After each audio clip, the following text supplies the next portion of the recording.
Doutor Troster, hoje o assunto do programa Complicações é a Argentina. A razão pela qual eu me pergunto sobre quais são as complicações que impedem o desenvolvimento da Argentina dizem respeito a três fatos dos jornais destas últimas semanas. Uma delas, a notícia de que não se pode comprar dólar livremente no país. Em segundo lugar, a notícia de que o jornal Clarim e outros órgãos de imprensa permanecem sendo perseguidos e sofrendo sanções, como a obrigação de vender quaisquer outros canais de televisão, enfim, da permissão de só haver um canal. E também tem uma desconfiança geral, que foi expressa, inclusive, pela presidente Dilma há alguns meses, em relação às estatísticas da Argentina. O que acontece? Um país em que a gente não confia nas estatísticas dele é um país que está prejudicado internacionalmente, não está? Tá, eu acho que primeiro o título do programa Complicações para a Argentina se aplica. Eu fico muito triste com o que está acontecendo, a bem da verdade, fico até deprimido às vezes com o que está acontecendo lá. Assim, eu acreditava assim, que a distância entre a Argentina com os países mais desenvolvidos ia encolher ao longo dos anos. Tá. E está aumentando cada vez mais. Tá. Não só economicamente, quer dizer, miséria, por mais que o que digam as estatísticas, você vê que cada vez mais. Pega agora com as Olimpíadas. A Argentina, nos esportes, era uma potência. É o único país, por exemplo, na história das Olimpíadas, de ter 3 maratonistas entre os melhores, os 10 melhores. Quer dizer, nem os africanos ainda tem isso. Quer dizer, então, em esporte, em educação... Foi o primeiro país do mundo a erradicar o analfabetismo, eu li no artigo 6. Foi o primeiro país a erradicar o analfabetismo. Falando de educação, por exemplo, não só assim, a produção acadêmica ganhou 5 prêmios Nobel, mas em literatura, assim, o que você produzia em literatura, todas as grandes editoras da língua espanhola estavam em Buenos Aires, quer dizer, agora estão na Espanha, no México, em outros países, quer dizer, era um centro de cultura, um centro esportivo, assim, e aos poucos está perdendo o brilho. E assim, a causa básica, quer dizer, na Argentina hoje, assim, se a gente for olhar os últimos anos, é um governo populista e ruim, ineficiente. Quer dizer, mas isso não começou agora. Não, eu acho que assim, são duas coisas. Se a gente for olhar assim, a história argentina, depois que você consolidou a Argentina como país, quer dizer, diferentemente do Brasil, quando aqui saíram os portugueses, continuou toda a burocracia, toda a legislação, quer dizer, foi uma transição em que você manteve a estrutura de governo, você só mudou o vínculo.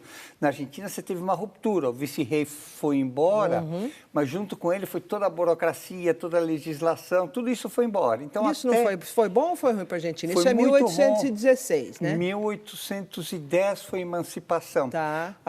Quando Napoleão invadiu a Espanha, os argentinos já tinham um movimento assim, não muito definido, tinha divergências internas, mas em maio de 1810 eles se emanciparam da Espanha. Tá. Aí depois, quando voltou o rei da Espanha, ficou esse dilema, aí que declararam a independência em 1816. Tá bom. Mas em 1813 eles já estavam combatendo os espanhóis. Tá. A primeira batalha foi 3 de fevereiro de 1813, a Batalha de São Lourenço, que falou, vamos tirar os espanhóis da América. Tá. Mas então... de 1816 ou 1810 a 1850, você teve muitas guerras civis na Argentina para decidir se ia ser um unitário, se ia ser, que tipo de federação ia ter, que tipo de legislação. Mas aí você pôs uma Constituição, você teve alguns presidentes assim, que se focaram no futuro, essa questão do analfabetismo, transporte. No século XIX ainda? No século XIX. Em 1853 você começou com isso. Certo. E até 1930 a Argentina cresceu, virou a 7ª economia do mundo. Foi realmente assim. Aí em 1930 começaram, na minha leitura da Argentina, começaram os problemas. Você teve uma revolução. E que é o problema com uma revolução? É que as pessoas são mais fortes que as instituições. Quer dizer, e aí, pessoas sempre estão focadas em objetivos pessoais, pela própria definição. Aí você começou, aí depois veio Perón, aí começou... O que aconteceu em 1930? Porque você sabe, a gente ignora completamente. Que revolução foi essa de 1930? Puseram um governo, entraram militares, aí puseram outro presidente. Independentemente dos motivos do presidente que foi deposto ter sido fraco, quer dizer, eu acho que a instituição foi violentada. Mas o que acontece? E você, aos poucos, começou a ter governos cada vez mais personalistas. Aí veio outra revolução, outros, cada vez mais, a instituição mais fraca, e aí você começou a depender de presidentes. E presidentes dependem muito de apoio, né? Então, ditadura, repressão, por exemplo, que começou contra opiniões diferentes, começou no governo de Perón, isabelita. Mais de 600 desaparecidos foram antes dos militares. E que ano é isso? Isso em 1973 a 1976, que foi o interregno entre as duas ditaduras, que começou o AAA, começou a repressão. AAA é a Aliança Anticomunista. Da Argentina. Sim. Mas o problema, assim, independentemente desse problema, o que acontece? As pessoas preocupadas com o futuro do país ou foram limpadas, né? Desapareceram, como são chamadas, ou foram embora. E aí, cada vez mais, a qualidade da política é bom. Eu não sei se é coincidência. A qualidade da política? Perde, cai muito. Tá bom. Se a gente compara hoje na América Latina, por exemplo, os países como Chile e Colômbia, que têm instituições fortes. Chile, em toda a história dele, desde 1800 e pouco, só teve a ditadura do Pinochet no meio. Então, você discute políticas públicas, você discute o que está acontecendo. A Colômbia é outro caso assim, que está crescendo, está melhorando, assim, está focada assim. Alternância de governos, por exemplo, a presidente anterior que saiu, possivelmente volta. E aí volta para a Argentina. Você teve um presidente agora, voltando mais especificamente. Você teve depois do... Você teve primeiro com Menem, ele fez alguns avanços, e aí de volta, até que tirou o cavalo do governo, porque não queria assim todas as restrições fiscais. Queria, sabe, dando que se recebe, aquela política fiscal generosa. Sim. Diz que caiu tudo no que aconteceu em 2001, que você teve um presidente, o De La Rua, que era um presidente fraco. Aí 5 presidentes seguidos, o calote, tudo. Aí a Argentina começou de novo com Kirchner. O primeiro discurso de Kirchner foi bom. Ele renegociou a dívida externa, era impagável. Combinado com isso, a valorização das commodities, que ajudou a América Latina inteira. Em vez de fazer reformas, de fazer acontecer, de fazer o país crescer, ele é da geração, assim, coincidentemente, ele nasceu no mesmo ano que eu, em que sonhava com uma Argentina melhor, que fazia as mudanças, era contra a ditadura, em pensar no futuro. E virou um populista, assim, focado no curto prazo, resultados imediatos, aquele dando que se recebe, e começou, assim, a subsidiar tarifas públicas. Para não aumentar o preço da luz, começou a subsidiar. Para o gás, começou a subsidiar. Começou a limitar aumentos. Quer dizer, são coisas que você vai fazendo aos poucos, né? Mas que agora estão cobrando o preço, isso que você começou a falar. Está faltando dólar no país, vai faltar dólar. Então, em vez de promover uma desvalorização, não, tenta segurar o câmbio e proibir a compra de dólares. Então, hoje você tem que fazer uma declaração de onde conseguiu dinheiro para poder viajar, coisa que aqui você tinha assim há 20 anos atrás, isso acabou. Ainda tem um pouquinho, mas em proporção. A dinâmica fiscal, quer dizer, não tem mais os subsídios. Quando vai aumentando a inflação, ou as empresas ficam deficitárias, os subsídios têm uma dinâmica que estão aumentando cada vez mais. Então, essa demanda assim, de recursos, primeiro pegaram o fundo de apoio, tipo um INSS, que era um fundo grande, falaram, não, nós vamos estatizar porque é bom, né? mais para gastar dinheiro. Banco Central, que tinha restrições para gastar, não, é melhor faz um empréstimo para o governo federal. Quer dizer, uma série de medidas assim, sem sentido. Dou um exemplo que é muito bom, é o sequestro de gols. Quer dizer, ela sempre faz comparações com a ditadura. Então, falou do sequestro de gols. Aí, pá. O que é sequestro de gols? É porque alguns jogos... Isso é uma expressão da presidente atual, da presidente Cristina. Tá. Então, ela fala assim, estão sequestrando os gols, quer dizer... gols do futebol. Gols do futebol. Mas o que acontecia? Alguns dos programas, como aqui no Brasil, passam na TV aberta, outros na TV fechada. Quer dizer, alguns jogos passam na Globo, na Record, na Bandeirantes, outros só no Sport TV. Quer dizer, quem assina vê, quem não assina não vê. Aí ela quis pôr todos. Aí o que acontece? É mais subsídios. Aerolíneas Argentinas... Mas como que ela fez isso? Qual foi o mecanismo? Quer dizer, o que você está contando é que é obrigatório, então, que a televisão aberta transmita todos os jogos de futebol? Ela comprou todos os direitos de todos os jogos de futebol. Ela quem? O governo? O governo. Então, todo mundo pode assistir futebol. Mas tem que pagar, ninguém sabe. O mérito, óbvio, que quanto mais... Isso fez subir a popularidade da presidente Cristina? Tudo que você faz esse tipo de gasto ajuda a popularidade. E quanto pode custar? Quanto pode ter custado ao Estado argentino acho que uns isso? 400 milhões de dólares, um absurdo, assim, um número estratosférico. É que televisão hoje, a grande receita dos clubes, a venda... E só passa na TV...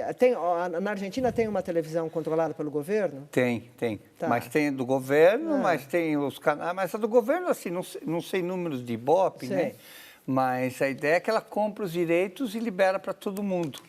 Até então parece quando você assiste jogo de futebol, mesmo na televisão brasileira, se você olhar o jogo argentino, diz futebol para todos.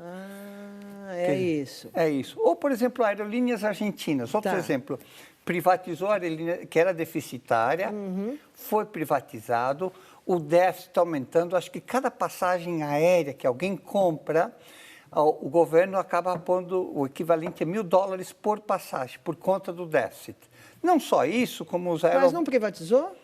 Não, estatizou. Estatizou novamente. Estava privatizada, estatizou novamente. Está com déficit.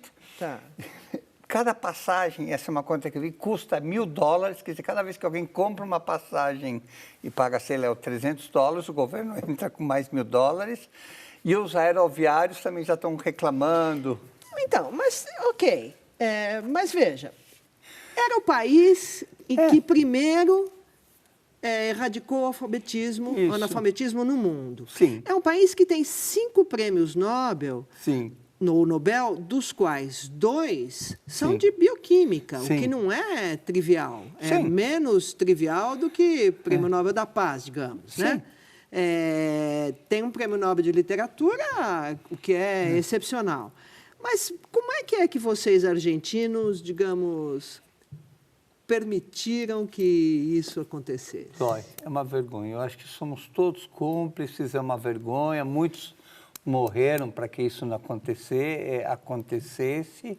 Muitos foram embora, quer dizer, em vez de ficar lá protestando. Você, por exemplo? Eu fui embora, eu me sinto mal nesse sentido.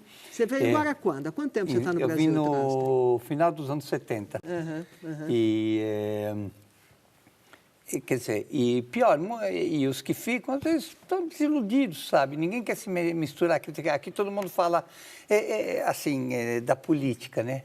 E é uma política, assim, que não atrai gente nova, não atrai... Como a política argentina, você diz? A política argentina não atrai gente como poderia atrair.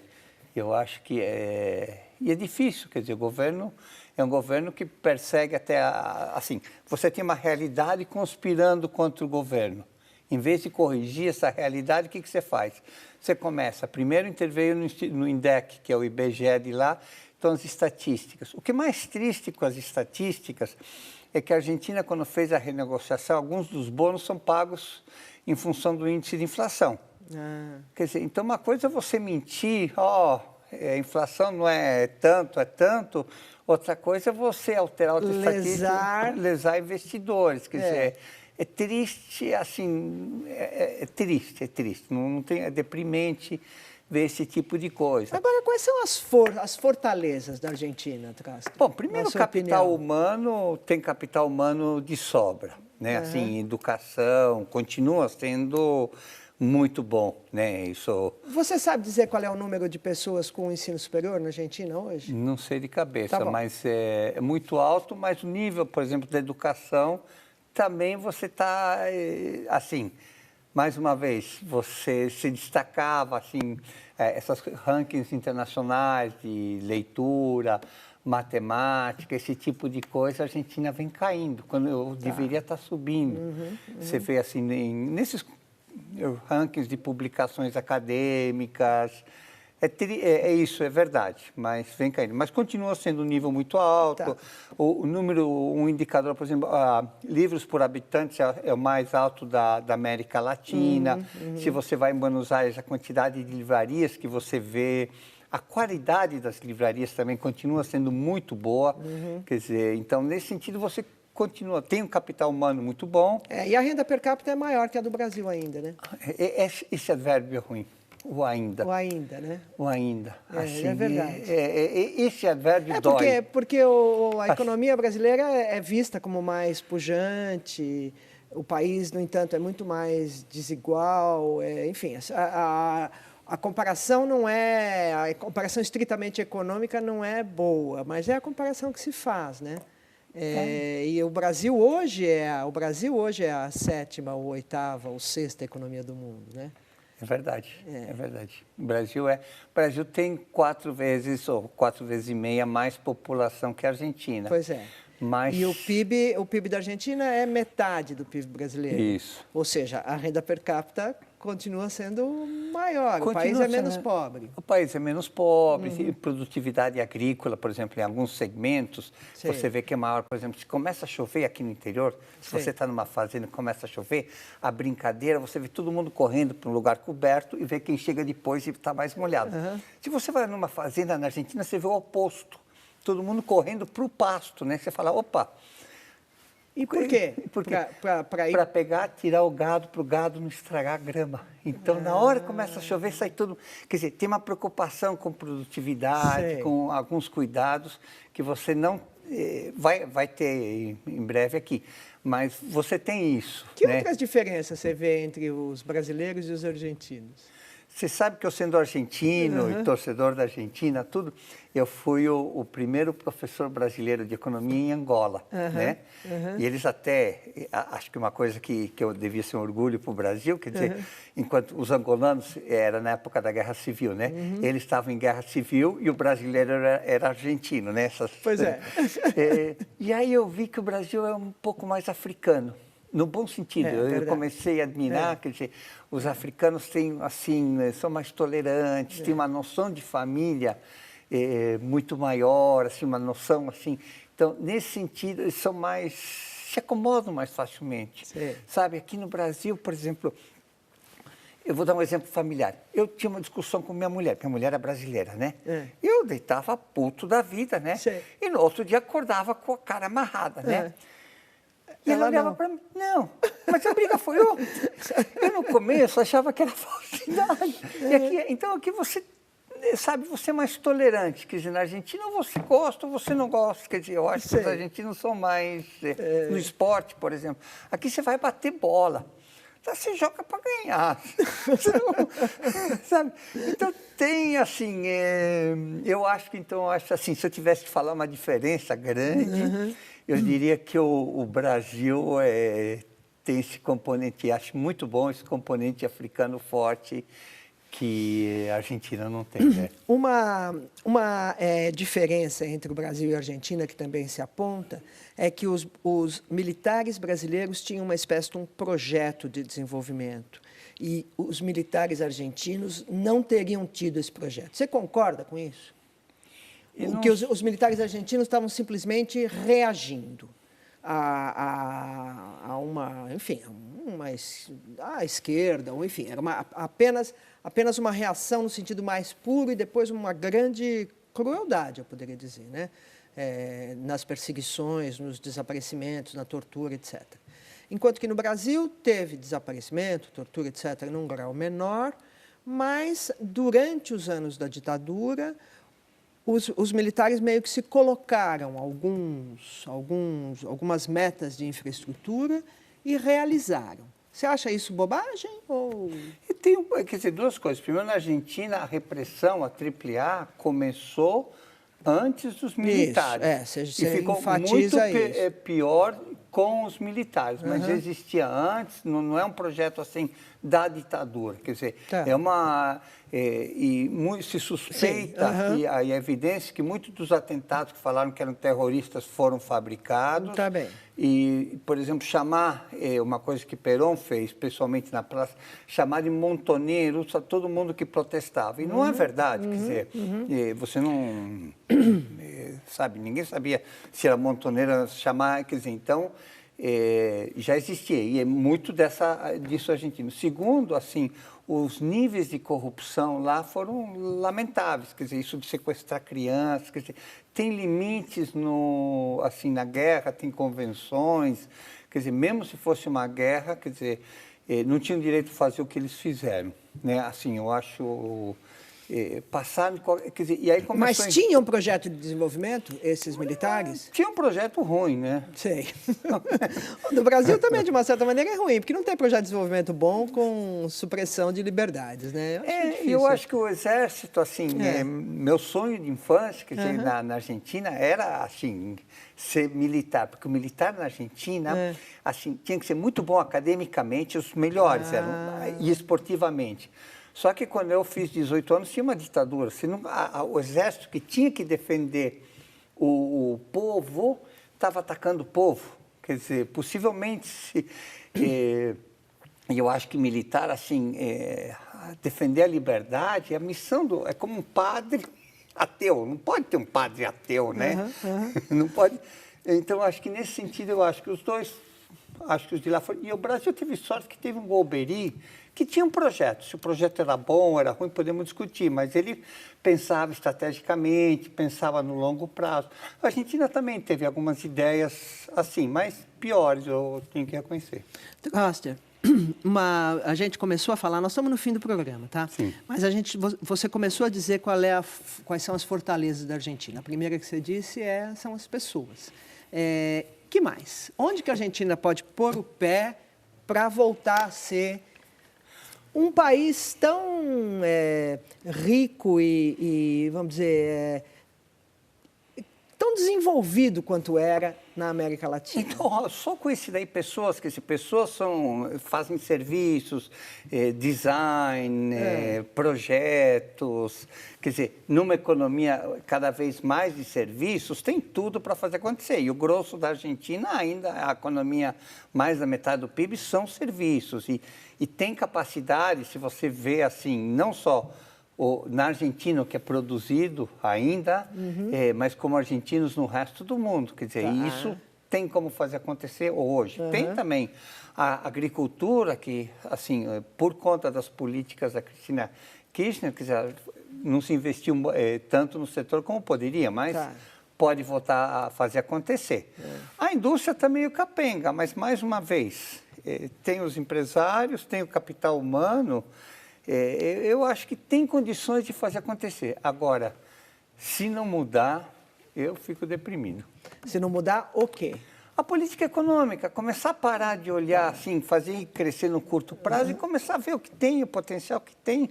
Assim, eu fico surpreso com tantos sintomas assim, né, a realidade conspirando tanto contra o presidente e a presidente não querendo mudar, sabe, insistindo na tecla errada.